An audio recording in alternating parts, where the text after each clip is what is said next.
Hi friends, please subscribe to Amravati Media and press the bell icon for more latest updates.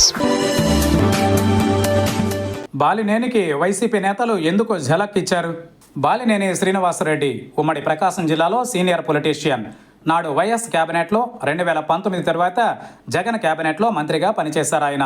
ఎవరు అవునన్నా కాదన్నా నాడు మంత్రివర్గ విస్తరణలో జగన్ బాలినేనిని క్యాబినెట్ నుంచి తప్పించడంతోనే ఇద్దరి మధ్య గ్యాప్ పెరిగిందని అంటారు.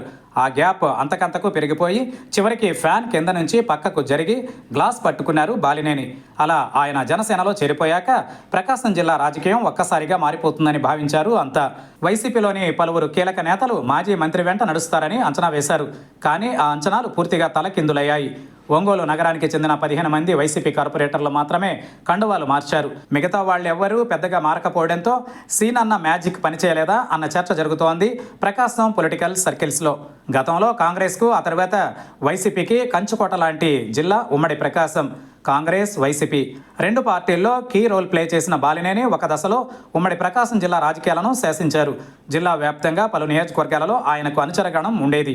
పలు నియోజకవర్గాలలో ఆయన చెప్పిన వారికే వైసీపీలో సీట్లు ఇచ్చే పరిస్థితి ఉండేది.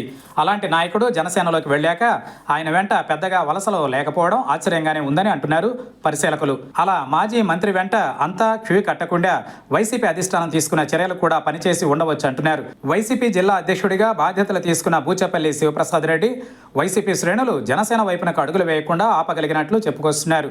వైసీపీ ఆవిర్భావం నుంచి జగన్ వెంటే ఉన్నారు బూచేపల్లి.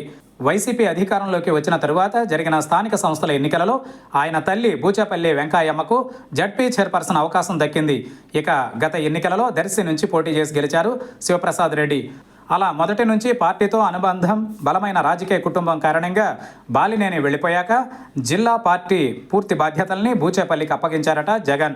ఒక రకంగా ఆయనకు కూడా అది పరీక్షా సమయంలో కావడంతో రకరకాల మార్గాలలో ప్రయత్నించి పార్టీ లీడర్స్, కేడర్ బాలినేని వెంట వెళ్లకుండా జాగ్రత్తలు తీసుకున్నట్టు చెప్పుకుంటున్నారు. ముఖ్యంగా ఒంగోలు సెగ్మెంట్తో పాటు పలు నియోజకవర్గాల్లోని రెడ్డి సామాజిక వర్గానికి చెందిన ద్వితీయ శ్రేణి నేతలు పార్టీ నుండి కదలకుండా కట్టడి చేయగలిగారని ఒప్పుకుంటున్నాయి వైసీపీ వర్గాలు. అయితే అదే సమయంలో మరో చర్చ సైతం ఉంది. ఏదో కామ్గా ఉన్నారు కదా అని బాలినేనిని తక్కువగా అంచనా వేయలేమని, ఆయన జనసేనలో కుదురుకున్నాక తన అసలు గేమ్ మొదలు పెట్టవచ్చన్న మాటలు సైతం వినిపిస్తున్నాయి. ఇక ఆయనేమీ చేయలేరులే అని వైసీపీ లీడర్స్ లైట్ తీసుకుంటే దెబ్బతింటారన్న హెచ్చరికలు సైతం వస్తున్నాయట. దానికి బూచేపల్లి గేమ్ ప్లాన్ ఏంటి? జిల్లా వైసీపీలో బూచేపల్లి బాలినేని స్థానాన్ని భర్తీ చేయగలరా? ప్రకాశం జిల్లా పాలిటిక్స్ ఏ టర్న్ తీసుకోబోతున్నాయంటూ ఆసక్తికరంగా చర్చించుకుంటున్నాయి రాజకీయ వర్గాలు.